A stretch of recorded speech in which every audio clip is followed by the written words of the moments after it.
Good afternoon student. तो आज के আমরা নেক্সট চ্যাপ্টার ভেক্টরে শুরু করব। তো আজকে আমাদের প্রথম যে টপিকটা হবে আজকের টপিক সেটা হচ্ছে ভেক্টরের সম্পর্কে প্রাথমিক ধারণা।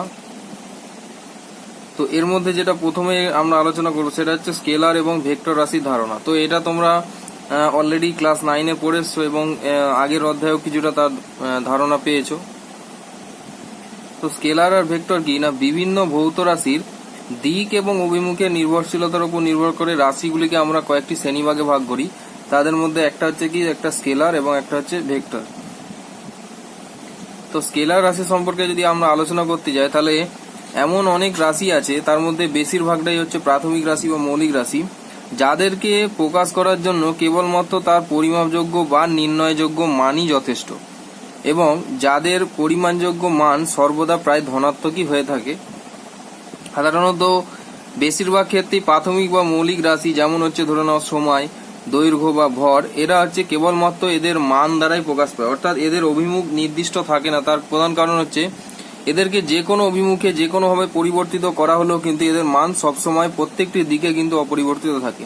সেই জন্য এদের কেবলমাত্র এই রাশিকে প্রকাশ করতে গেলে আমাদের মানের উপর নির্ভর করতে হয়, অর্থাৎ এই রাশির কোনো নির্দিষ্ট অভিমুখ না থাকায় এরা কখনো ঋণাত্মক মান দেয় না।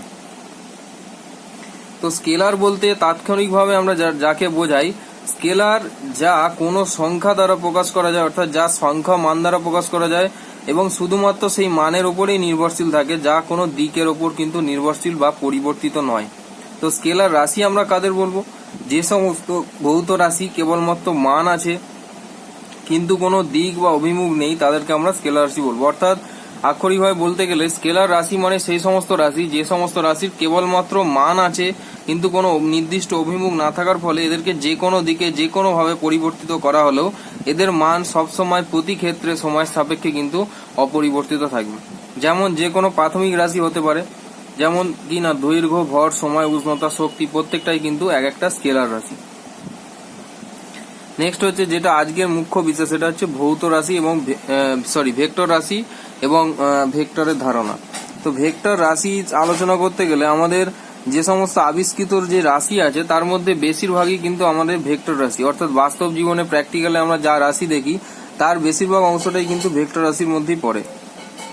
যে ভেক্টর রাশিকে আমাদের প্রকাশ করতে গেলে কিন্তু স্কেলার রাশির মতো কেবলমাত্র যে শুধু মানের দরকার তা নয়, মান তো অবশ্যই দরকার, কিন্তু তার সাথে সাথে একটা নির্দিষ্ট অভিমুখে তার গতি মাত্রা বিচার করাতে হবে। তা না হলে কিন্তু সেই রাশির মানটা তাৎক্ষণিকভাবে কিন্তু সেটা ভুল প্রমাণিত হবে। তার কারণ দিক পরিবর্তনের জন্য সংখ্যাগত মান একই থাকলেও এদের যে ঋণাত্মক এবং ধনাত্মক মান যেহেতু থাকে, অর্থাৎ দিক পরিবর্তন করা হলে কিন্তু এদের ঋণাত্মক বা ধনাত্মক মানের একটা সৃষ্টি হয়। তার ফলে কিন্তু সেই হিসাবে দেখতে গেলে আমাদের মানটা কিন্তু পরিবর্তিত হয়ে যাবে। তাই এই রাশি প্রকাশ করতে গেলে আবশ্যক কি না, প্রথমে আবশ্যক হচ্ছে তার মান, অর্থাৎ যে পরিমাপযোগ্য বা যে নির্ণীত মান আমরা নিয়েছি সেই মান, এবং তার সাথে সাথে সেটা কোন অভিমুখে নির্গত হয়েছে বা কোন অভিমুখে নির্দিষ্ট আছে তার জন্য সেইটা কিন্তু খুবই আবশ্যিক, এবং এই দুটোর দ্বারাই কিন্তু কেবলমাত্র ভেক্টর রাশিকে প্রকাশ করা যায়।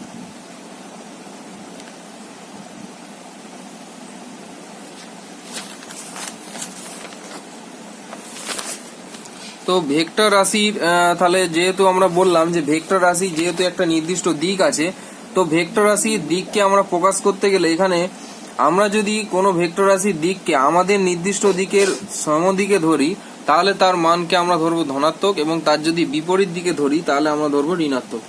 মনে করো আমরা ধরলাম একটা, যদি আমরা ট্রেনের বেগকে ধরি, কারণ আমরা জানি যে বেগ হচ্ছে ভেক্টর রাশি। যদি আমরা ধরি যে কোনো একটি ট্রেনের বেগ আমার গতিবেগের সাপেক্ষে বিপরীত দিকে যাচ্ছে, তাহলে আমার গতিবেগকে যদি আমরা নির্দেশ তন্ত্র হিসেবে ধরি তাহলে আমার সাপেক্ষে কিন্তু ওই ট্রেনের গতিটা হচ্ছে নেগেটিভ, কারণ সেটা বিপরীত দিকে যাচ্ছে। কিন্তু যদি আমার গতিবেগের সঙ্গে যদি ট্রেনের গতিবেগ একই দিকে অভিমুখ হয়, সেহেতু গতিবেগের সংখ্যামান যদি একই থাকে তাহলেও কিন্তু মানটা ধনাত্মক হবে।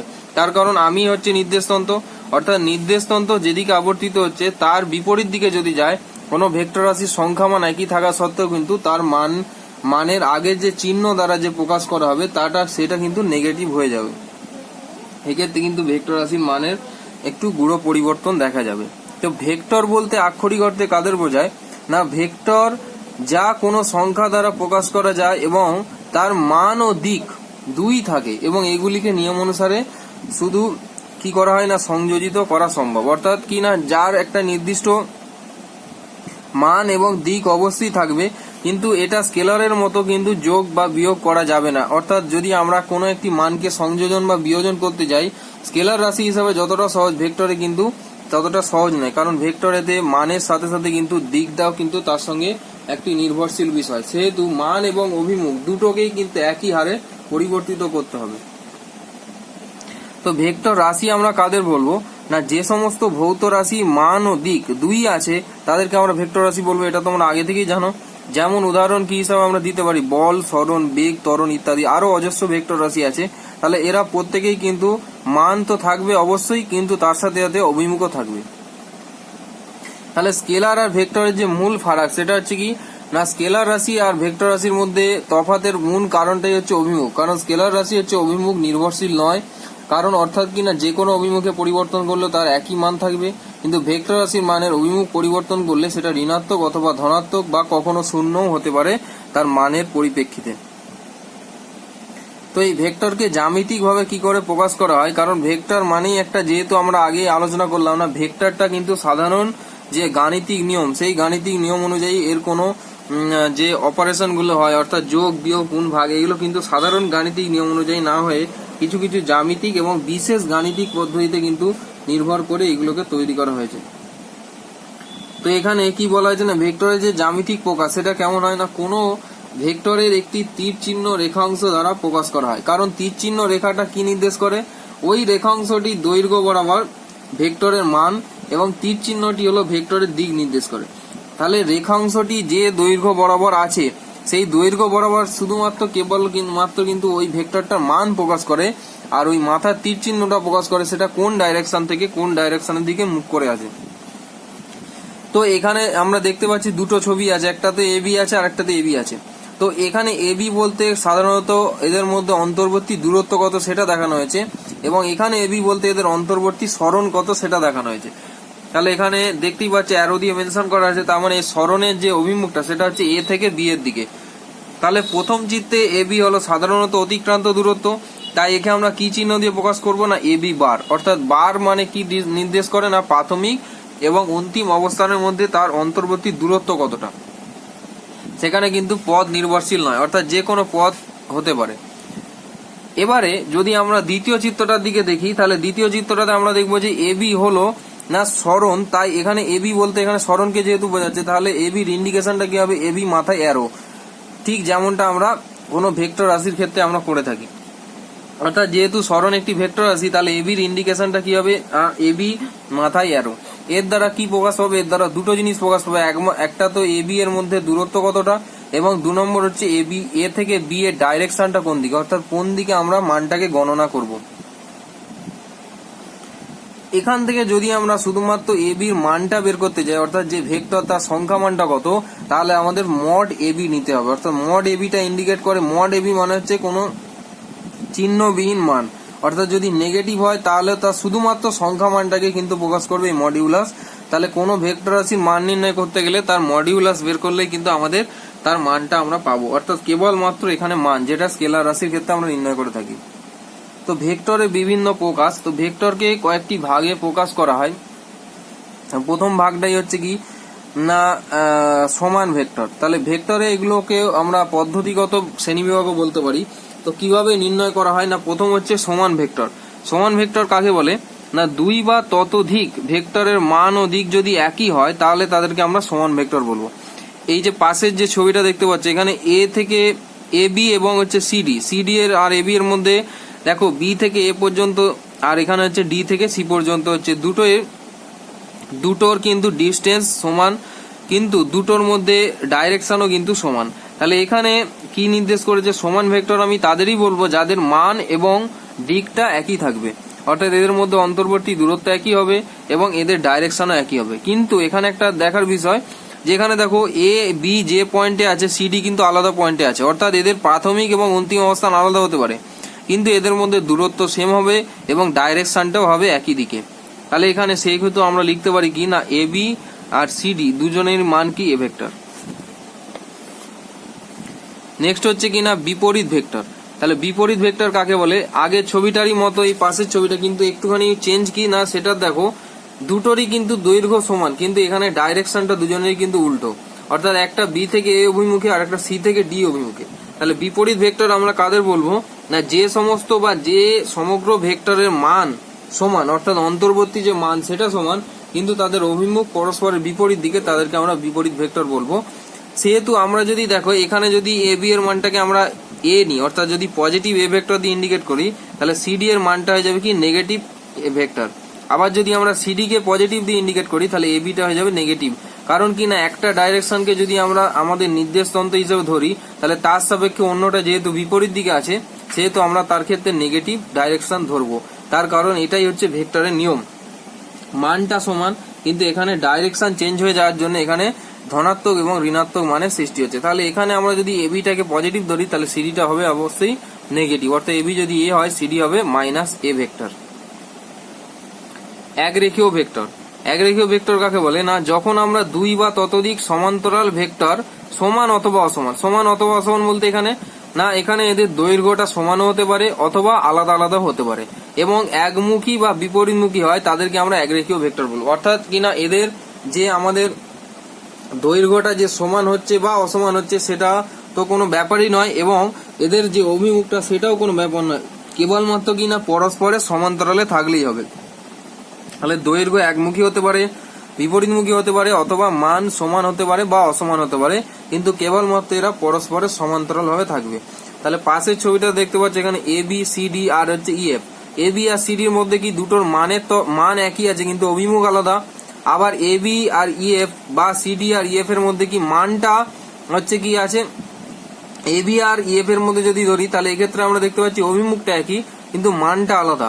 আবার সিডি আর ইএফ এর মধ্যে যদি দেখি, তাহলে এদের অভিমুখ আলাদা এবং মানও আলাদা, কিন্তু এরা যেহেতু পরস্পরের সঙ্গে সমান্তরাল, সেই জন্য আমরা এদের প্রত্যেককে কিন্তু সমান্তরাল ভেক্টর বলবো। অর্থাৎ এখানে এ বি এবং সি প্রত্যেকে কিন্তু সমান্তরাল ভেক্টর, তাহলে এদেরকে আমরা সামগ্রিকভাবে একরেখীয় ভেক্টর বলবো। একতলীয় ভেক্টর। একতলীয় ভেক্টর, তল মানে বুঝতে পারছো নির্দিষ্ট একটা তলকে ইন্ডিকেট করছে, অর্থাৎ দুই বা ততোধিক ভেক্টর যখন একই সমতলে থাকে, তাহলে যে কোনো সমতল হতে পারে, যে কোনো অক্ষ বরাবর হতে পারে, এক্স ওয়াই হতে পারে, ওয়াই জেড হতে পারে, জেড এক্স হতে পারে, যে কোনো অক্ষ বরাবর, অর্থাৎ যে কোনো টু ডাইমেনশনাল তলের উপরে যখন কোনো ভেক্টর গুলো থাকে, সেই সমগ্র ভেক্টর যে অংশটাকে আমরা কি বলবো? না একতলীয় ভেক্টর। এখানে দেখতে পাচ্ছ বিভিন্ন দিকে, বিভিন্ন অভিমুখে এবং বিভিন্ন মানের ভেক্টর গুলো একই তলের উপর আছে, সেই জন্য আমরা সমস্ত ভেক্টর গুলোকে কি বলবো? একতলীয় ভেক্টর। তাহলে এখানে এ বি সি প্রত্যেকেই কিন্তু এখানে একতলীয় ভেক্টর, যেহেতু একই তলের উপর আছে, তলটা হচ্ছে কি না এক্স ওয়াই। একক ভেক্টর, এটা খুবই ভাইটাল, কারণ এটা অনেকবারই ব্যবহার করতে হবে। তাহলে একক ভেক্টর কাকে বলে? না যেসব ভেক্টরের মান এক অথবা একক এর সমান। তাহলে মান এক বলতে যাদের হচ্ছে কি সংখ্যাগত মানটা এক অথবা একক হিসাবে আমরা ধরি, তাদেরকে আমরা কি বলবো? একক ভেক্টর। তো এই একক ভেক্টরে কিছু প্রকাশের নিয়ম আছে। একক ভেক্টরকে আমরা সাধারণত যখন প্রকাশ করতে যাই, তাহলে কোনো একটি একক ভেক্টরের মান কোনো নির্দিষ্ট দিকে একক ভেক্টর দিয়ে গুণ করলে আমরা কিন্তু প্রকাশ করতে, অর্থাৎ কোনো একটি নির্দিষ্ট ভেক্টরের মানকে যদি আমরা ওই নির্দিষ্ট দিকের একক ভেক্টরের যদি মান দিয়ে আমরা গুণ করি, তাহলে সেক্ষেত্রে আমরা যে রাশিটা পাবো সেটা হচ্ছে সম্পূর্ণ ভেক্টরটাকে আমরা পাবো। অর্থাৎ মনে করা যাক যদি আমাদের এ একটা ভেক্টর হয়, আর তাহলে এ মডিউলাস হবে কি তার মান, এবং ওই ডাইরেকশনে তার ইউনিট ভেক্টরের মান কত হবে? A cap. অর্থাৎ এই যে এ ক্যাপ, যে এই যে চিহ্নটা, এই চিহ্নটা ইন্ডিকেট করে কি না কোনো একটি পার্টিকুলার নির্দিষ্ট ডাইরেকশনে তার ইউনিট ভেক্টর। মনে করো আমি যদি এক্স অক্ষের দিকে ডাইরেকশন ধরি, তাহলে এখানে মানটা হবে কি এক্স ইন্টু আই ক্যাপ। আবার যদি আমরা ওয়াই অক্ষের দিকে ডাইরেকশন ধরি, তাহলে এর মানটা কত হয়ে যাবে? Y into J cap. আবার যদি আমরা জেড অক্ষের দিকে ধরি ডাইরেকশন ভেক্টর, তাহলে জেড ইন্টু হয়ে যাবে কে ক্যাপ। অর্থাৎ তিনটে যে আমাদের থ্রি ডাইমেনশনাল বডি আছে, তাহলে থ্রি ডাইমেনশনাল বডির ক্ষেত্রে তিনটে যে ইউনিট ভেক্টর সেটাকে আমরা আই জে কে দিয়ে যদি ইন্ডিকেট করি, তাহলে এখানে ওই টোটাল ভেক্টরের মান যদি আমরা লিখি যে X vector plus Y vector plus Z vector, তাহলে এটা যদি আমরা লিখি, তাহলে এখানে কি হয়ে যাবে? না X into I cap plus Y into J cap plus Z into K cap. তাহলে এটা হয়ে যাবে আমাদের ফাইনাল ভেক্টর, যেখানে এক্স ওয়াই জেড হচ্ছে তার মডিউলাস অর্থাৎ তার সংখ্যাগত মান, এবং আই জে কে হচ্ছে তার হচ্ছে ইউনিট ভেক্টরের মান। অর্থাৎ এক্স এর জন্য ইউনিট ভেক্টর হচ্ছে আই ক্যাপ, জেড এর ওয়াই এর জন্য ইউনিট ভেক্টর জে ক্যাপ, এবং জেড এর জন্য ইউনিট ভেক্টর হচ্ছে কে ক্যাপ।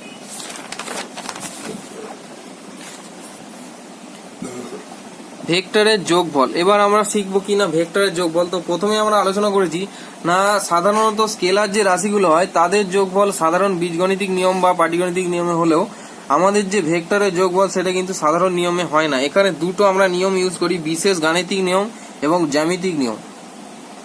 তো এটা প্রকাশ করতে গেলে কি হয় না ভেক্টরের যোগফল সাধারণত বীজগণিতিক নিয়মে হয় না। প্রথমেই কথা কারণ কি না কারণ এর মান এবং দিক যোগফলের দ্বারা উভয়কেই প্রকাশ করতে হয়, অর্থাৎ এর তো মান তো প্রকাশ করতে হবে, তার সাথে সাথে কিন্তু এর অভিমুখটাও প্রকাশ করতে হবে, অর্থাৎ ফাইনাল যে যোগফলটা যেটা আমরা বের করবো অথবা বিয়োগফল বের করবো তার অভিমুখ কোন ডাইরেকশনে হবে প্রাথমিক ভেক্টরের রেসপেক্টিভে সেটাও কিন্তু আমাদের ওই পদ্ধতির দ্বারাই নির্ণয় করতে হবে। তাহলে এখানে যদি আমরা একটা চিত্র ধরি কি এখানে দেখো ও থেকে এ পর্যন্ত একটা ভেক্টর হচ্ছে কি এ এবং এ থেকে বি পর্যন্ত একটা ভেক্টর হচ্ছে বি এবং ও থেকে ডাইরেক্ট বি পর্যন্ত যে ভেক্টর সেটাকে আমরা যদি সি দিয়ে ইন্ডিকেট করি তাহলে এটা আমরা একটা নির্দিষ্ট নিয়মে প্রকাশ করব। এখানে এই যে টোটাল ও থেকে এ এবং এ থেকে বি এই যে টোটাল পথের যে লব্ধি ভেক্টর সেটা হয়ে যাচ্ছে কি না ও বি, অর্থাৎ সামগ্রিকভাবে সংযোজী ভেক্টর হচ্ছে কোনটা না টোটাল পথ যদি আমাদের হয় ও এ প্লাস এ বি তাহলে তাদের আমাদের সংযোজী ভেক্টর হয়ে যাচ্ছে কি কোনটা বা লব্ধি ভেক্টর হয়ে যাচ্ছে আমাদের ও বি ডাইরেক্ট, অর্থাৎ যেটা আমরা ঠিক ডাইরেক্ট অতিক্রান্ত দূরত্ব এবং সরণ নির্ণয়ের সময় ব্যবহার করেছিলাম। যদি মনে করে এখানে ও এ প্লাস এ বিটা হচ্ছে অতিক্রান্ত দূরত্ব হয় তাহলে এখানে ও থেকে বি পর্যন্ত সরণের মান যেটা ইন্ডিকেট করে সেটাই হয়ে যাচ্ছে আমাদের ওই ভেক্টরের লব্ধি ভেক্টর বা যেটাকে আমরা ভেক্টরের যোগফল হিসেবে চিহ্নিত করি। তাহলে এখানে পাশের চিত্র থেকে আমরা এখানে কি পাচ্ছি না A plus B is equal to কি হয়ে যাচ্ছে সি ভেক্টর, অর্থাৎ A vector plus B vector is equal to C vector. এটাকে যদি আমরা একটা উদাহরণের সাহায্যে প্রকাশ করি, মনে করা যাক যে একটা ফুলস্কেপ পাতা অর্থাৎ একটা সাদা কাগজের ওপর দিয়ে মনে করো একটা ও বিন্দু থেকে এ বিন্দু পর্যন্ত একটি পিঁমড়ে চলাচল করছে, অর্থাৎ মনে করা যাক যে এ ও থেকে এ বিন্দু পর্যন্ত একটি পিঁমড়ে চলছে হাঁটছে। এই অবস্থাতে কি করলাম না আমি এই পেজটাকে ও এ বরাবর ফোল্ড করতে আরম্ভ করলাম, অর্থাৎ এটাকে যদি আমরা গোল করে রোটেট করতে থাকি তাহলে পিঁমড়েটা কিন্তু অনবরত গতিশীল। তাহলে দেখবো যে আমরা এই রোটেশন যখন আমাদের শেষ হবে অর্থাৎ পেপারটা যখন সম্পূর্ণ ফোল্ড হয়ে যাবে তখন আমরা দেখবো যে পিঁমড়েটা বি প্রান্ত দিয়ে নির্গত হচ্ছে। তার মানে কি দেখো এই ভেক্টরের সাহায্যে আমরা কি প্রকাশ করলাম, অর্থাৎ এই পরীক্ষার সাহায্যে আমরা কি প্রকাশ করলাম না একই সাথে দুটো গতিকে কিন্তু আমরা রেসপেক্টিভ ভাবে প্রকাশ করলাম একটি লব্ধি গতি দিয়ে। তার কারণ কি না পিঁমড়েটা তার নিজের গতিতে গতিশীল এবং আমি তার পেপার ফোল্ড আমার একটা নির্দিষ্ট ডাইরেকশনে গতি আছে। তাহলে দুটোর একটা লব্ধি ভাগের গতি হচ্ছে কোন বরাবর না মূল বিন্দু থেকে তার কর্ণ বরাবর, অর্থাৎ যদি আমরা এটাকে একটা চতুর্ভুজ হিসাবে ধরি কল্পনা করি তাহলে তার কর্ণ বরাবর হয়ে যাবে কি না লব্ধি ভেক্টরের মান অর্থাৎ লব্ধি গতির মান। তাহলে দুটো গতির রেসপেক্টিভ যে গতি সেটাকে আমরা কি বলছি লব্ধি গতি, যেটাকে আমরা কি না ভেক্টর যোগফলের সাহায্যে প্রকাশ করতে পারি। আর একটা যদি উদাহরণ দিই আমরা মনে করো এই ও বিন্দুতে একটি বক্সকে বসানো আছে, এই বক্সকে দুজনে মিলে দুজন দুদিকে টানছে, অর্থাৎ একজন এ বরাবর টানছে ও এ বরাবর টানছে এ ভেক্টর দিয়ে, একজন টানছে ও বি বরাবর সেখানে হচ্ছে বি ভেক্টর। তাহলে উভয়ের যদি বলের অর্থাৎ উভয় যদি প্রযুক্ত বলের মান যদি অসমান হয় তাহলে বস্তুটা গতিশীল হবে, তাহলে বস্তুর গতির ডাইরেকশন হবে ওসি বরাবর, অর্থাৎ ও এর দিকেও নয় ও বি এর দিকেও নয়, ওসি আর ও বি এর ঠিক মাঝামাঝি বরাবর একটি নির্দিষ্ট দিকে কিন্তু এর গতিশীল হবে। যেই গতিটাকে আমরা কি বলছি এই দুটো গতির লব্ধি গতি, অর্থাৎ দুটো গতি বজায় থাকা সত্ত্বেও কিন্তু সে কোনো দিকে না গিয়ে তার একটি নির্দিষ্ট মধ্যবর্তী কোনো নির্দিষ্ট দিকে ধাবিত হচ্ছে, যেটাকে আমরা এখানে লব্ধি গতি বলে থাকছি। তাহলে এখানে সি এর মান অবভিয়াসলি কি হবে না এ প্লাস বি। সুতরাং এই ক্ষেত্রে যদি আমরা বলি যে ভেক্টর যোগফলের যে সংখ্যাগত যে সংজ্ঞা সেটাকে কি বলা আছে না একাধিক ভেক্টরের সংযোজন যে ফলটি, অর্থাৎ একাধিক ভেক্টরকে যদি আমরা যোগ করি তাহলে তার সংযোজনের যে ফলটা যে ভেক্টর দ্বারা নির্দেশ করা হয় সেই ভেক্টরটিকে আমরা ওই ভেক্টর সময়ে যোগফল বা লব্ধি ভেক্টর বলে থাকি। তাহলে লব্ধি ভেক্টর মানেই হচ্ছে কিন্তু যতগুলো ভেক্টর বল বা যতগুলো ভেক্টর রাশি তার উপর প্রযুক্ত হচ্ছে তাদের সমগ্র অংশের লব্ধি বা সামগ্রিক যে ভেক্টর সেটাকে আমরা কি বলছি লব্ধি ভেক্টর বা ভেক্টরের যোগফল। ভেক্টরের যোগফল প্রকাশের জন্য দুটো সূত্র এখানে বহুল প্রচলিত, সেটা হচ্ছে এক নম্বর হচ্ছে ত্রিভুজের সূত্র এবং দু নম্বর হচ্ছে সামগ্রিক সূত্র।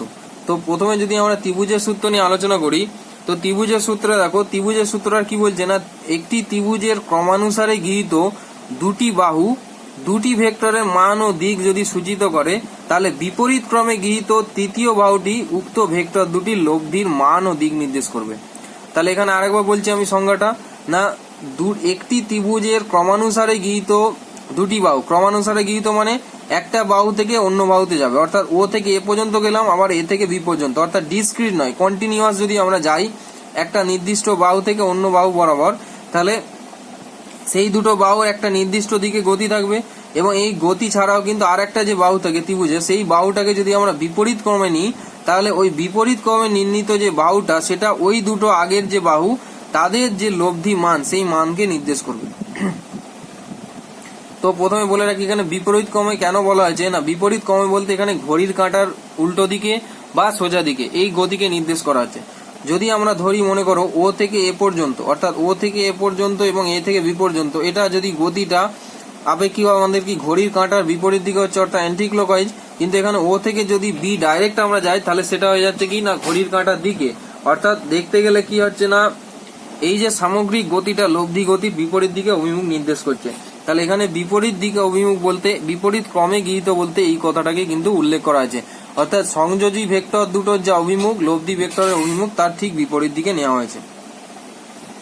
তাহলে এখানে ও এর মানকে যদি আমরা এ দিয়ে প্রকাশ করি, এখানে দুটো নিয়ম, ত্রিভুজের ক্ষেত্রেও দুটো নিয়ম খাটবে, একটা হচ্ছে জ্যামিতিক নিয়ম এবং অপরটা হচ্ছে গাণিতিক নিয়ম, এবং সামান্তরিক সূত্রের ক্ষেত্রেও কিন্তু দুটো নিয়মে প্রকাশ করা যায়, একটা জ্যামিতিক নিয়ম অপরটা হচ্ছে গাণিতিক নিয়ম। তাহলে প্রথমে জ্যামিতিক নিয়মে আমরা প্রকাশ করি, তাহলে এক্ষেত্রে ত্রিভুজ যেটা আমরা ও এ বি নিয়েছিলাম, ও এ বি যে ত্রিভুজ, তাহলে ও এ বি ত্রিভুজের ও এটা হচ্ছে এ ভেক্টর, এ বিটা যদি বি ভেক্টর এবং ও বিটা যদি সি ভেক্টর হয়, তাহলে এখানে আমরা কি লিখতে পারি না ও এ প্লাস এ বি ভেক্টর সমান কি হয়ে যাচ্ছে ও বি ভেক্টর, অর্থাৎ এখানে আমরা এ প্লাস বি সমান কি হয়ে যাচ্ছে সি ভেক্টর, বা ফাইনালি আমরা এখান থেকে কি পেয়ে যাচ্ছি দেখো ও এ প্লাস এ বি মাইনাস যদি ওবি করি, অর্থাৎ ওবিটাকে যদি মাইনাস করে আমরা বাম দিকে নিয়ে নিই, তাহলে মাইনাস ওবি মানে ডাইরেকশনটা কোন দিকে হয়ে যাচ্ছে বি টু ও, তাহলে এখানে কি হয়ে যাচ্ছে না ও এ plus A B plus B ও, তাহলে ডাইরেকশনটা কি হয়ে যাচ্ছে জিরো, অর্থাৎ সমগ্র অংশের, অর্থাৎ যদি আমাদের লব্ধি ভেক্টর এবং সামগ্রিক ভেক্টর দুটো পরস্পরকে যোগ করা হয় তাহলে সেখানে টোটাল যে মানটা কত হয়ে যাবে জিরো হয়ে যাবে। তো এক্ষেত্রে যেহেতু আমাদের এ বি আর সিটা এ বির সঙ্গে যে সমষ্টি সেটা যদি সি প্রকাশ করে, তাহলে এ বি সমষ্টি থেকে যদি আমরা সি কে বাদ দিই অবভিয়াসলি সেটা জিরো হবে। তাহলে এখানে লব্ধি ভেক্টর এবং সামগ্রিক ভেক্টর উভয়ের যোগফল কিন্তু সব সময় কিন্তু শূন্য হবে। এটা গেল জ্যামিতিক প্রকাশ। তো গাণিতিক প্রকাশে যদি আমরা যাই, তো এক্ষেত্রে আমাদের সূত্রটাকে একটু আলাদাভাবে সাজাতে হবে। তো প্রথমে আমরা কি করব না এখানে ও এ কে সামান্য বাড়াবো, তাহলে ও এ কে সামান্য বাড়ালে এখানে মানটা যেটা হচ্ছে সেটা হচ্ছে ওডি, এবং ওডিটা ততক্ষণ পর্যন্ত বাড়াবো যতক্ষণ না বিডি লম্বটা এসে ওই পয়েন্টে টাচ করছে, অর্থাৎ বিডি এখানে একটা লম্ব নেবো, এবং এখানে ফার্দার একটা দেখো ত্রিভুজ তৈরি হয়েছে, যে ত্রিভুজের একটা নির্দিষ্ট কোণ আছে যেটা আলফা, এবং আগের যে ত্রিভুজটা সেটা আমরা যদি কোণ থিটা নিই, তাহলে সেক্ষেত্রে আমাদের প্রথম ত্রিভুজের কোণটা কত, দ্বিতীয় যে কাল্পনিক ত্রিভুজ সেটা আমাদের মান কত, থিটার কোণটার মান কত হয়ে যাচ্ছে বি এ ডি সমান হয়ে যাচ্ছে আলফা। সিমিলারলি এখানে একইভাবে এ মানে হচ্ছে কি না এ ভেক্টরের মডিউলাস, অর্থাৎ কেবলমাত্র সংখ্যাগত মান, তার মানে ও এ পর্যন্ত ডিস্টেন্সকে নির্দেশ করছে, আর বি ভেক্টর মানে এবি ডিস্টেন্স, আর সি ভেক্টর মানে হচ্ছে ওবি ডিস্টেন্সকে নির্দেশ করছে। তো এখানে আমরা পিথাগোরাসের যে উপপাদ্য আছে সেটা লাগাবো। তো পিথাগোরাসের উপপাদ্য কি ছিল না অতিভুজের স্কয়ার সমান লম্ব স্কয়ার প্লাস ভূমি স্কয়ার। তো প্রথমে যদি আমরা এই টোটাল ত্রিভুজটাকে নিই, টোটাল ত্রিভুজ বলতে এখানে দেখো টোটাল ত্রিভুজ বলতে এখানে ও বি ডি কে বোঝাচ্ছে, যেহেতু এটা একটা সমকোণী ত্রিভুজ, আর পিথাগোরাসের উপপাদ্যে যে আমাদের যে ছিল সেটা অবশ্যই একটা সমকোণী ত্রিভুজকে নিয়ে আলোচনা করা ছিল। তাহলে এখানে এই যে বি ডি এ এই কোণটা 90 ডিগ্রি হলে তাহলে এটা একটা সমকোণী ত্রিভুজ হয়ে যাচ্ছে। তাহলে এই ত্রিভুজের এখানে অতিভুজ হচ্ছে কোনটা, ওবিটা হচ্ছে অতিভুজ, আর ও ডিটা হচ্ছে ভূমি, আর বিডিটা হচ্ছে লম্ব। তাহলে এখানে ওবি স্কয়ার সমান কি হয়ে যাচ্ছে ওডি স্কয়ার প্লাস বিডি স্কয়ার। তাহলে এখানে আবার ওডিটাকে যদি আমরা ভাগ করি, দেখো ওডিটা তো সম্পূর্ণ অংশ, তো ওডি কে যদি আমরা ভাগ করি এখানে কি পাচ্ছি না ও এ প্লাস এডি। তাহলে ও এ প্লাস এডি এর ওডি এর জায়গায় যদি আমরা বসাই এখানে কি হয়ে যাচ্ছে ও এ প্লাস এডি তার whole square plus BD square. এটাকে ভাঙলে আমরা ফাইনালি এখানে কি পেয়ে যাচ্ছি না ও এ স্কয়ার প্লাস এখানে যে এডি স্কয়ার আর বিডি স্কয়ার কে দুটো যদি একসাথে আমরা নিই, তাহলে দেখো এইখানে একটা সূত্র এখানে ডেভেলপ হবে, সেখানে আমি এইটা এখানে করে দিই। দেখো এখানটায় এই যে ত্রিভুজটা আছে যেখানে যে বি এ ডি উল্লেখ করা আছে, এখানে দেখো এই ত্রিভুজটা একটা সমকোণী ত্রিভুজ, তাহলে এর ক্ষেত্রে অতিভুজ হচ্ছে কোনটা বি এ বা এ বি, আর এখানে ভূমি হচ্ছে এডি আর হচ্ছে বিডি। তাহলে যদি আমরা এডি স্কোয়ার প্লাস বিডি স্কোয়ার করি তাহলে অবশ্যই আমরা এই অতিভুজটাকে পাবো, যেটার নাম কি হবে এবি স্কোয়ার। তাহলে আগের যে সিমিলার যে অংশটা আমরা যেটা পেয়েছি এখানে যে এই যে এডি স্কোয়ার প্লাস বিডি স্কোয়ার, তো এটা হচ্ছে ওই ত্রিভুজ এবিডি, অর্থাৎ ত্রিভুজ এবিডি এর ক্ষেত্রে অতিভুজটা কোনটা না এবি স্কোয়ার। তাহলে সেক্ষেত্রে এবি স্কোয়ার সমান কি হয়ে যাচ্ছে, AB square is equal to AD square plus BD square. তাহলে এইটা রিপ্লেস করে আমরা কি লিখতে পারি নেক্সট স্টেপে, এডি স্কোয়ার প্লাস বিডি স্কোয়ারকে রিপ্লেস করে এখানে কি লিখবো, এবি স্কোয়ার, আর আগে যেটা ছিল সেটা আমরা লিখবো। এবার আমরা এখানে আরেকটা চেঞ্জ করব, সেটা হচ্ছে এডি কে আমরা একটু মডিফাই করব এবি হিসাবে। অর্থাৎ দেখো এখানে যেহেতু আমাদের এডি এর ডাইরেক্ট কোনো মান জানা নেই, সেহেতু এডি কে আমরা রিপ্লেস করব কি দিয়ে, এবি দিয়ে। তাহলে রিপ্লেস করতে গেলে এখানে তার একটা রেশিও আনতে হবে। তাহলে এখানে যদি আমরা এডির মানটাকে নিই,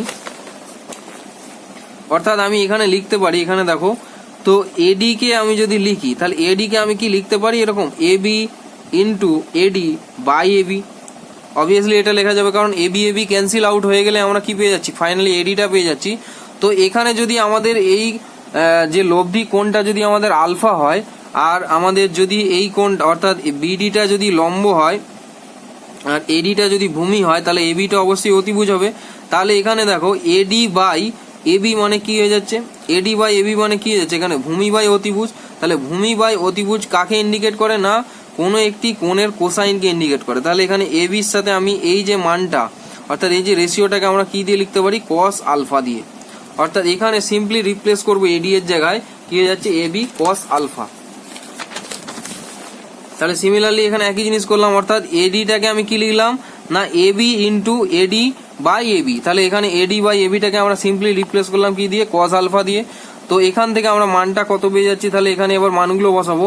যেহেতু ওবি স্কোয়ার আমাদের কত ছিল, ওবি স্কোয়ার সমান হচ্ছে সি স্কোয়ার, আর হচ্ছে ও এ স্কোয়ার সমান আমাদের কি ছিল, এ স্কোয়ার, আর ওবি স্কোয়ার মানে হচ্ছে কি, এবি স্কোয়ার সমান কি ছিল, বি স্কোয়ার। তাহলে সি স্কোয়ার সমান ইজিক্যাল টু কি যাচ্ছে, A square plus B square plus 2ab into cos alpha. এটা ফাইনালি যদি আমরা সি এর মানটা বের করতে যাই, তাহলে এখান থেকে কত হয়ে যাচ্ছে, রুট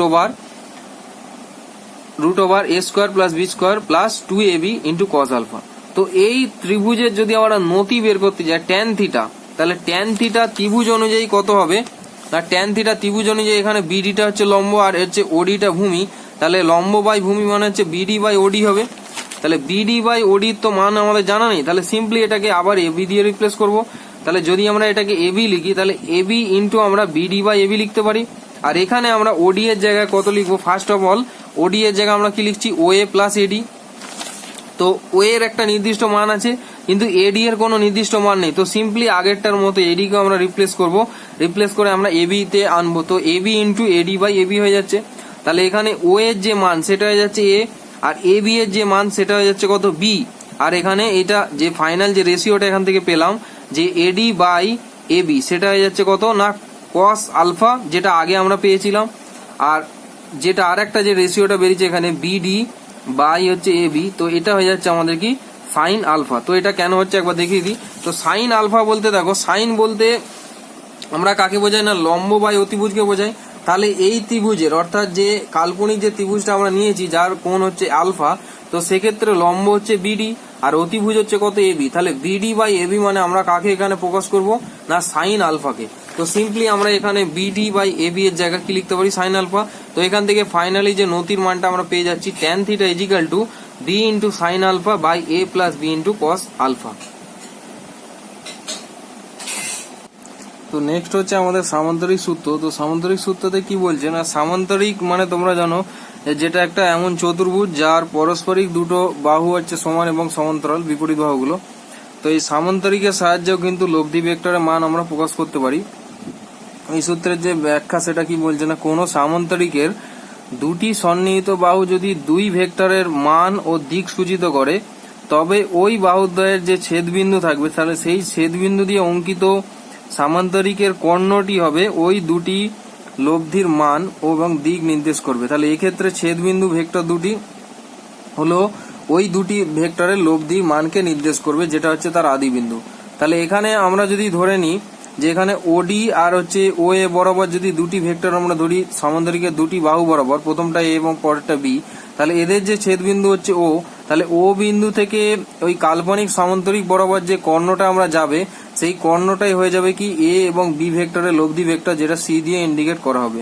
তো তো এইভাবে আমরা সামান্তরিক সূত্রের সাহায্যে কোনো ভেক্টরের লব্ধির মানকে নির্ণয় করতে পারি। তো এখানেও ঠিক দুটি পদ্ধতি আছে, একটা প্রথম জ্যামিতিক পদ্ধতি এবং দ্বিতীয়টা হচ্ছে গাণিতিক পদ্ধতি। তো জ্যামিতিক পদ্ধতির ক্ষেত্রে ওডি সমান বি আর ও এ যদি এ হয়, তাহলে ত্রিভুজ, এখানে যে ত্রিভুজটা দেখো নিচে যে ত্রিভুজটা আছে, তাহলে ত্রিভুজটা হচ্ছে কি না ও বি আর হচ্ছে এ। তাহলে এই ত্রিভুজের ক্ষেত্রে আমাদের যে দুটো বাহু থাকবে, ত্রিভুজের যে দুটো বাহু, সেটা হচ্ছে ও এ আর হচ্ছে এ বি।